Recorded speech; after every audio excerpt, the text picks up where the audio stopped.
Hello student of class 7, good morning. Previous class में हम लोगों ने इकोसिस्टम के बारे में पढ़ा था। तो a biosphere made of the distinct zone each other having on physical environment these are called ecosystem. Each ecosystem formed by the interaction of all living organisms with the each other and with the physical environment in which they live। वो जिस जगह पर रहते हैं उसे एक physical environment बनाते हैं और उस फिजिकल इन्वायरमेंट को ही हम लोग क्या कहते हैं, इकोसिस्टम कहते हैं। And this ecosystem varies greatly. Ecosystem का साइज अलग अलग हो सकता है। It can be large as a rain forest, grass land, desert and small as a pond. कहता है बड़े रूप में आपको रेन फॉरेस्ट के रूप में यानी जंगलों में वो भी एक इकोसिस्टम है, ग्रास लैंड का इकोसिस्टम है, डिजर्ट का अलग इकोसिस्टम है, और पॉन्ड जो छोटा सा एग्जांपल ऑफ द इकोसिस्टम का है। A typical lake ecosystem contain fishes, frogs, algae, water lilies and other animals that live in the around the pond and lake.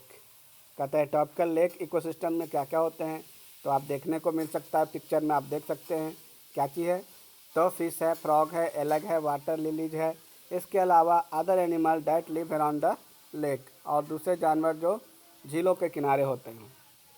आगे बढ़ते हैं। इकोसिस्टम के बाद अगला टॉपिक है ह्यूमन इन्वायरमेंट के बारे में। तो we know that human beings modified environment. हम सभी जानते हैं कि ज़रूरतों के अनुसार मानव अपने खुद से इन्वायरमेंट को मॉडिफाई कर दिया अपनी ज़रूरत के हिसाब से, और इसी को हम लोग ह्यूमन इन्वायरमेंट कहते हैं।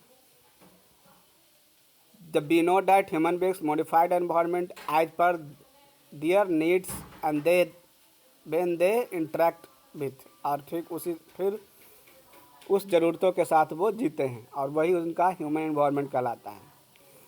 Despite all this in development of environment still provided us our material needs.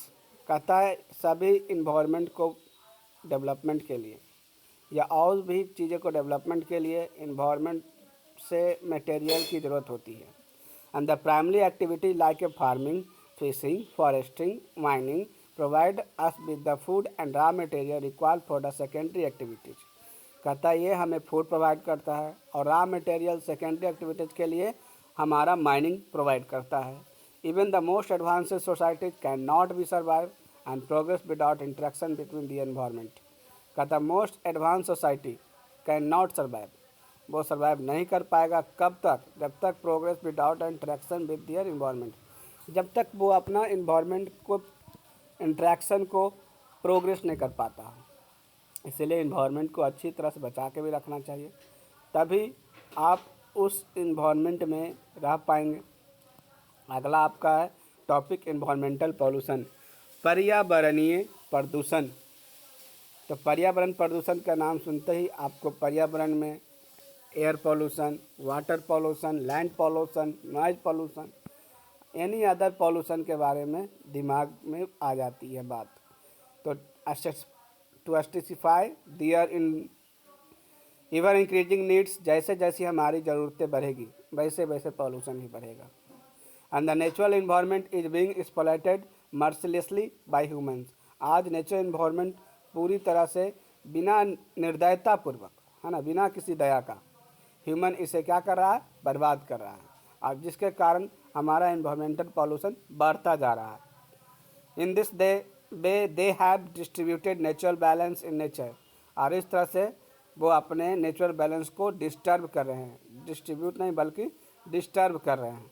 When the disturbance made by human activity bear less, जब हमारा डिस्टर्बेंस, इन्वायरमेंट का डिस्टर्बेंस कम होता है मैन के द्वारा, तो उसे रिकवर कर लिया जाता है। Nature could be easily repair and maintain the balance, but rate of exploration ग्रू।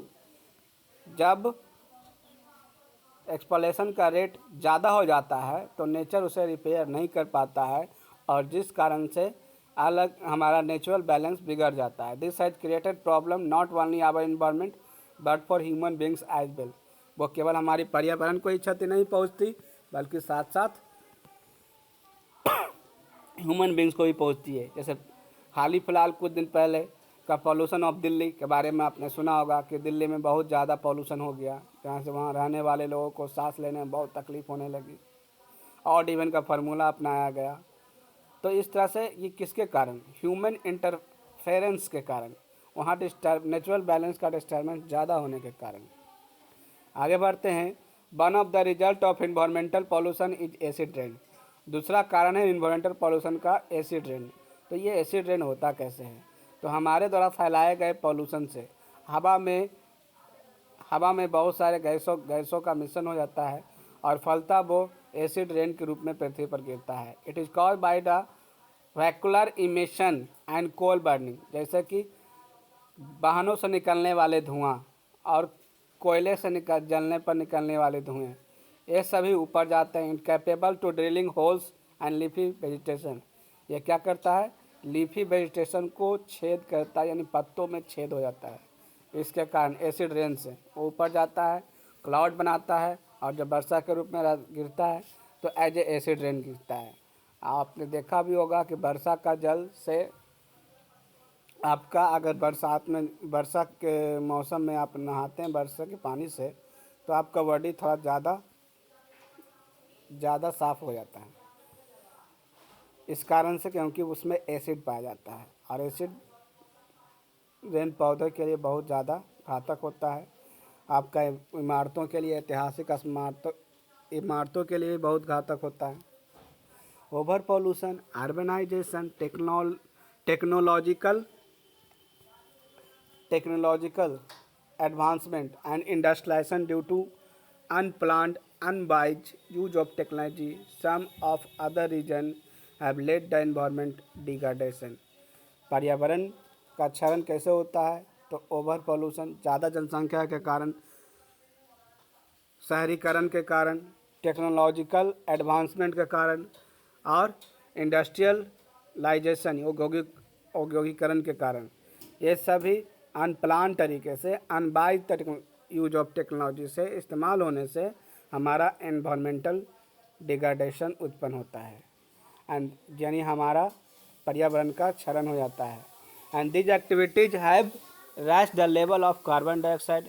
इन एक्टिविटियों के कारण कार्बन डाइऑक्साइड की मात्रा बढ़ जाती है एटमॉस्फेयर में, विच लेड द ग्लोबल वार्मिंग, और यही हमारा ग्लोबल वार्मिंग को बढ़ाने में मदद करता है। And it is a rise down every temperature of atmosphere on the earth. This warming has reduce snow cover. जब हमारा CO2 बढ़ जाता है, कार्बन डाइऑक्साइड बढ़ जाता है, तो तापमान बढ़ जाता है हमारी पृथ्वी का, जिसके कारण ग्लेशियर पर का जो बर्फ़ है वो पिघलने लगता है। Increase the sea level and thereby creating weather imbalance and society the ecological disturbance as well, और जिसके कारण इकोलॉजिकल डिस्टर्बेंस भी उत्पन्न होता है। फैक्ट ऑफ द फैक्ट में आपका वर्ल्ड इन्वायरमेंट डे 5 जून को प्रत्येक साल मनाया जाता है। It is a time of understand and perfect balance needed between the natural and by human environment. अब समय यह है कि हमें समझना चाहिए कि मानव और इन्वायरमेंट में कैसे अगर हम ये नेचुरल बैलेंस नहीं बनाएंगे तो इसका खामियाजा भी हमें भुगतना होगा। We must be learn use our environment positive way. हमें अपने इन्वायरमेंट का इस्तेमाल पॉजिटिव तरीके से करना चाहिए। हमें उससे होने वाले हानियों के बारे में भी सोचनी चाहिए कोई भी चीज़ का इस्तेमाल करने से पहले। Ensure that the balance in nature is maintain, तभी हमारा जो है नेचर बैलेंस को मेंटेन कर पाएगा। आपका एक वर्ड आया था ग्लोबल वार्मिंग, तो ग्लोबल वार्मिंग को फिर से हम समझेंगे, पिक्चर में भी आप देख सकते हैं। तो global warming act like a, global warming कैसे काम करता है, तो जो भी